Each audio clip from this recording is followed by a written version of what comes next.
আপনি যখন মৃত্যুর স্বাদ গ্রহণ করবেন তখন আপনার মানে আশেপাশের মানুষগুলো বলবে যে খুব তাড়াতাড়ি দাফন করে ফেলো।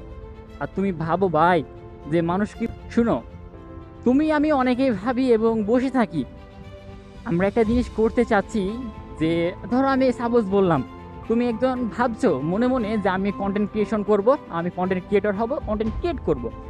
সেই পরিপ্রেক্ষিতে তুমি যখন ভাবো যে আমি কাল থেকে ভিডিও মেক করা শুরু করব, হ্যাঁ, তখন তুমি ভেবে থাকো যে আমি যদি এই কাজটা করতে শুরু করি তো মানুষ কি বলবে, মানুষ আমার বিষয়ে কি ভাবনা চিন্তাটা তারা জন্ম দিবে। তার জন্য তুমি কাজ করো না, হ্যাঁ, বসে থাকো বা বিভিন্ন ধরনের সমস্যার সম্মুখীন হও। আমি লিটারেলি বলি, মানুষ তোমার পাশে আছে স্বার্থের জন্য।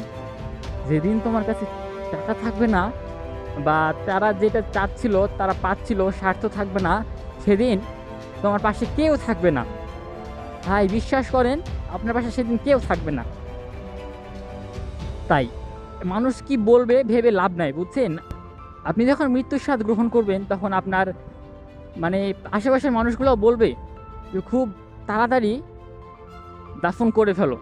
আর তুমি ভাবো ভাই যে মানুষ কি বলবে ভেবে তুমি কাজ করছো না, ভুলে যাও। মানুষ নিতান্তই স্বার্থহীন, মানুষ স্বার্থ ছাড়া তোমাকে ভালোবাসবে না।